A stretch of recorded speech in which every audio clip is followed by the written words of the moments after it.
क्या पीएसएल का सबसे बड़ा मैच विनर अब हार मान चुका है?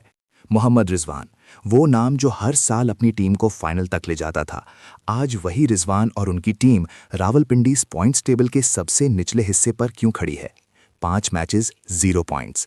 क्या रिजवान की कप्तानी का जादू खत्म हो चुका है या ये सिर्फ एक बुरा वक्त है? आज की वीडियो में हम बात करेंगे रावलपिंडीज के इस शर्मनाक आगाज और मोहम्मद रिजवान की गिरती हुई फॉर्म पर।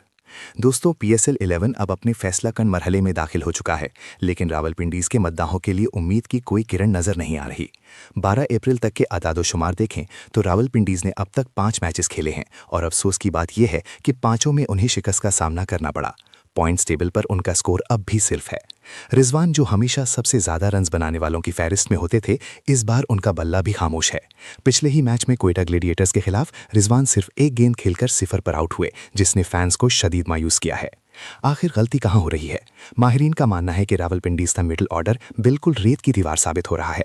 रिजवान पर प्रेशर इतना ज्यादा है कि वो अपनी फितरी गेम नहीं खेल पा रहे। बॉलिंग में भी नसीम शाह की इंजरी के बाद कोई ऐसा स्ट्राइक बॉलर नजर नहीं आ रहा जो अहम मौके पर विकेट निकाल सके। 10 अप्रैल की रात जब कोयटा ने उन्हें 61 रन के बड़े मार्जिन से हराया तो रिजवान ने खुद एतराफ किया कि टीम को अब बड़े फैसलों और तब्दीलियों की जरूरत है। 5 इनिंग्स में रिजवान ने सिर्फ 83 रन बनाए हैं, जो उनके कद के मुताबिक बिल्कुल नहीं है। लेकिन क्या यहां से वापसी मुमकिन है? पीएसएल की तारीख गवाह है कि टीमों ने स्लो स्टार्ट के बाद भी ट्रॉफी उठाई है।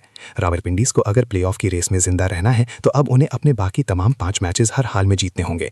रिजवान को एक बार फिर वही पुराना सुपरमैन बनना पड़ेगा। टीम ने कराची लीग के लिए उस्मान ख्वाजा जैसे तजुर्बाकार खिलाड़ियों को भी शामिल किया है, लेकिन अब वक्त बहुत कम है। अगर अगले मैच में भी शिकस्त मिली तो शायद रावलपिंडीज पीएसएल 2026 से बाहर होने वाली पहली टीम बन जाए। आपको क्या लगता है? क्या मोहम्मद रिजवान इस मुश्किल वक्त से अपनी टीम को निकाल पाएंगे? क्या रावलपिंडीज अब भी मौजूदाती तौर पर फाइनल तक पहुंच सकती है? अपनी राय नीचे कमेंट सेक्शन में जरूर दें। और अगर आप बाबर, रिजवान और पीएसएल की हर अपडेट सबसे पहले जानना चाहते हैं तो हमारे चैनल को सब्सक्राइब करना मत भूलिएगा।